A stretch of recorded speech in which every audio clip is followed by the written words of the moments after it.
ಎಲ್ಲರಿಗೂ YouTube channel ಸ್ವಾಗತ. ಈ ಒಂದು ವಿಡಿಯೋದಲ್ಲಿ ನಾವು 5ನೇ ತರಗತಿ ಪ್ರಥಮ ಭಾಷೆ ಕನ್ನಡ ಪದ್ಯ 3 ವಚನಗಳು ಇದರ ಪ್ರಶ್ನೋತ್ತರಗಳನ್ನು ನೋಡೋಣ. ಪದಗಳ ಅರ್ಥ: ಅರಿವು, ತಿಳುವಳಿಕೆ, ಜ್ಞಾನ, ಒಲಿಸು, ಮನ ಒಪ್ಪಿಸು, ಗರ್ವ, ಸೊಕ್ಕು, ಅಹಂಕಾರ, ದ್ರವ್ಯ, ಐಶ್ವರ್ಯ, ಸಂಪತ್ತು, ಪರಿ, ರೀತಿ, ಕ್ರಮ, ಹಳಿ, ನಿಂದಿಸು, ದೂಷಿಸು, ಹಾನಿ, ಕೇಡು, ನಾಶ, ನಷ್ಟ, ಹುಸಿ, ಸುಳ್ಳು ಅಥವಾ ಅಸತ್ಯ. ಮುಂದಿನ ಭಾಗ: ಕೆಳಗಿನ ಪ್ರಶ್ನೆಗಳಿಗೆ ಉತ್ತರಿಸಿ. ಮೊದಲನೇ ಪ್ರಶ್ನೆ: ಯಾರನ್ನು ಹಳಿಯಬಾರದು?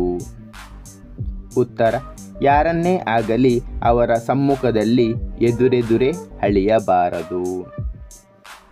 ಎರಡನೆಯ ಪ್ರಶ್ನೆ: ಬಡತನಕ್ಕೆ ಯಾವ ಚಿಂತೆ?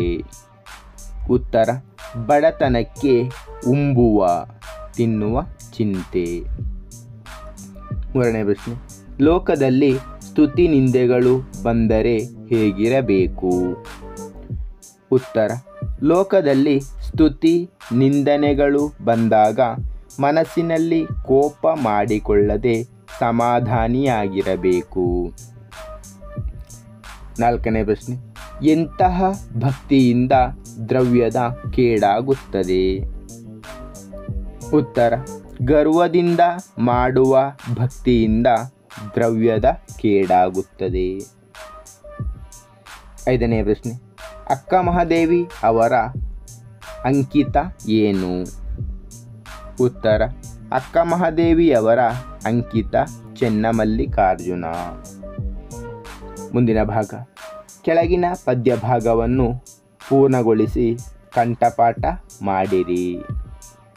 ಮೊದಲನೆಯ ಪದ್ಯ ಭಾಗ: ಕಳಬೇಡ, ಕೊಲಬೇಡ, ಹುಸಿಯ ನುಡಿಯಲು ಬೇಡ, ಮುನಿಯಬೇಡ, ಅನ್ಯರಿಗೆ ಅಸಹ್ಯ ಪಡಬೇಡ, ತನ್ನ ಬಣ್ಣಿಸಬೇಡ, ಇದಿರ ಹಲಿಯಲು ಬೇಡ, ಇದೇ ಅಂತರಂಗ ಶುದ್ಧಿ, ಇದೇ ಬಹಿರಂಗ ಶುದ್ಧಿ, ಇದೇ ನಮ್ಮ ಕೂಡಲ ಸಂಗಮ ದೇವನೊಲಿಸುವ ಪರಿ.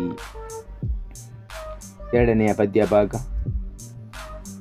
ಗರ್ವದಿಂದ ಮಾಡುವ ಭಕ್ತಿ ದ್ರವ್ಯದ ಕೇಡು, ನಡೆಯಿಲ್ಲದ ನುಡಿ ಅರಿವಿಂಗೆ ಹಾನಿ, ಕೊಡದೆ ತ್ಯಾಗಿ ಎನಿಸಿಕೊಂಬುದು ಮುಡಿಯಿಲ್ಲದ ಶೃಂಗಾರ, ದೃಢವಿಲ್ಲದ ಭಕ್ತಿ ಒಡೆದ ಕುಂಭದಲ್ಲಿ ಸುಜಲವ ತುಂಬಿದಂತೆ, ಮಾರಯ್ಯ ಪ್ರಿಯ ಅಮರೇಶ್ವರ ಲಿಂಗವ ಮುಟ್ಟದ ಭಕ್ತಿ.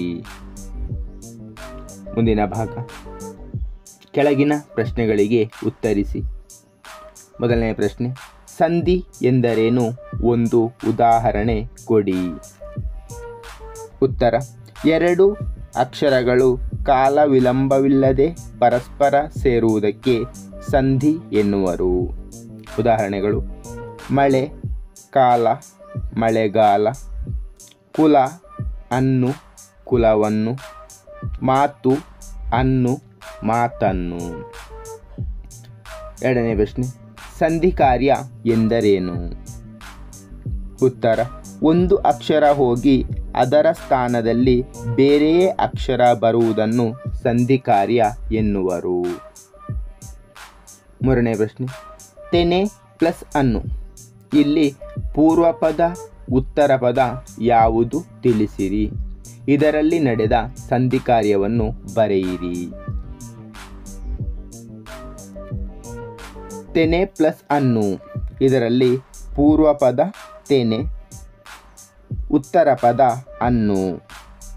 ಇಲ್ಲಿ ಯ ಅಕ್ಷರವು ಹೊಸದಾಗಿ ಬಂದು ಸೇರಿದೆ, ಹಾಗಾಗಿ ಯಕಾರಾಗಮ ಸಂಧಿ. ನಾಲ್ಕನೇ ಪ್ರಶ್ನೆ: ಈ ಪದಗಳನ್ನು ಬಿಡಿಸಿ ಬರೆಯಿರಿ, ಸಂಧಿ ಕಾರ್ಯ ಹೇಳಿರಿ. ಸಕ್ಕರೆಯಾಯಿತು, ಸಕ್ಕರೆ ಪ್ಲಸ್ ಆಯಿತು, ಯ ಅಕ್ಷರ ಹೊಸದಾಗಿ ಬಂದು ಸೇರಿದೆ ಅಂದರೆ ಆಗಮ. ಕೆಟ್ಟವಳೇನೋ, ಕೆಟ್ಟವಳು ಪ್ಲಸ್ ಏನೋ ಊಕಾರ ಲೋಪವಾಗಿದೆ. ದುಃಖಿತನಾದನು, ದುಃಖಿತನು ಪ್ಲಸ್ ಆದನು ಊಕಾರ ಲೋಪವಾಗಿದೆ. ಧನ್ಯವಾದಗಳು. ಇಷ್ಟವಾದರೆ ಲೈಕ್ ಮಾಡಿ, ಶೇರ್ ಮಾಡಿ. ಹೆಚ್ಚಿನ ವಿಡಿಯೋಗಳಿಗಾಗಿ ಚಾನಲನ್ನು ಉಚಿತವಾಗಿ ಸಬ್ಸ್ಕ್ರೈಬ್ ಮಾಡಿ.